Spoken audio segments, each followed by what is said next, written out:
Yeah.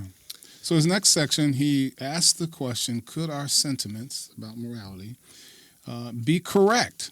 He says, is it possible that our biological conditioned moral feelings are accurate?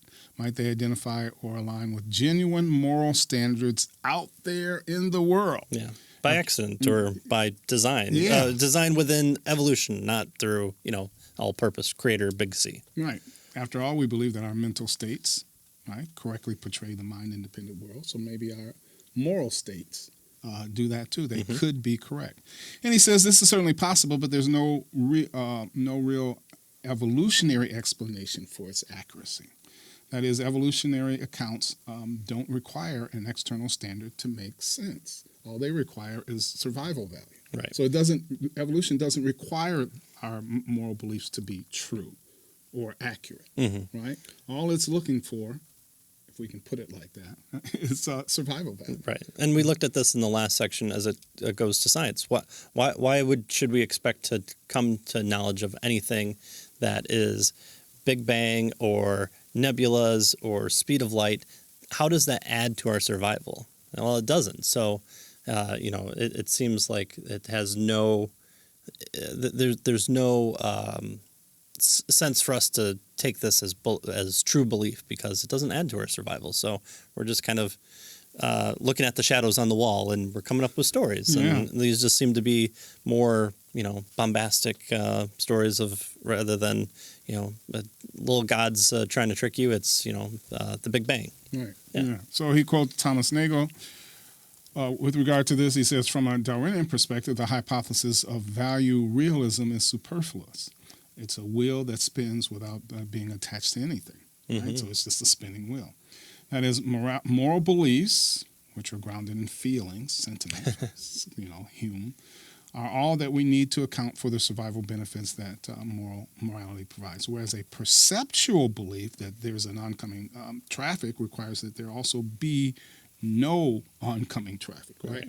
And so, perceptual beliefs seem to be different, right? Because you can get into serious physical, trouble. Yeah, if you didn't believe that the traffic was there and you cross the street, you'd still be hit by a car, I guess theoretically, unless if, you become a super Buddhist or something like that.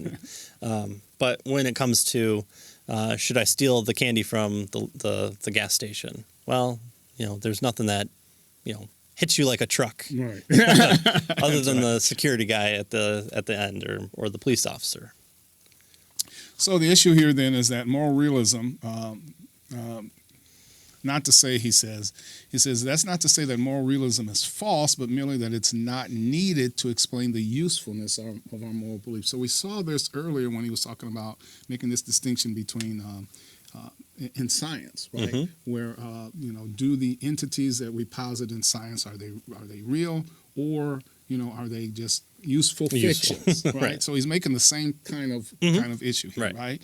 As long as it's useful, then it's okay, but it doesn't track with truth, right, and accuracy. Yeah. And so he says, notice that this is much more plausible to think that our moral beliefs gloom on to some objective moral reality if theism is true, right? That is, he says, this is taken by some to suggest, and him included, that God has designed us with a cognitive faculty, a belief-forming mechanism that reliably recognizes his moral values. At least it was reliable prior to the human fall into sin, right? So theism gives us another explanation about what's going on, right? That may allow it for truth and accuracy and that sort of thing. Yeah. So again, it comes down to surprise, surprise, worldviews and how you look at things through and what you accept as truth. If you don't accept truth from a deity, then the second version that Dr. Stokes provides is you're not even going to consider it because or you don't take into fact that God exists. So, what good does that do you?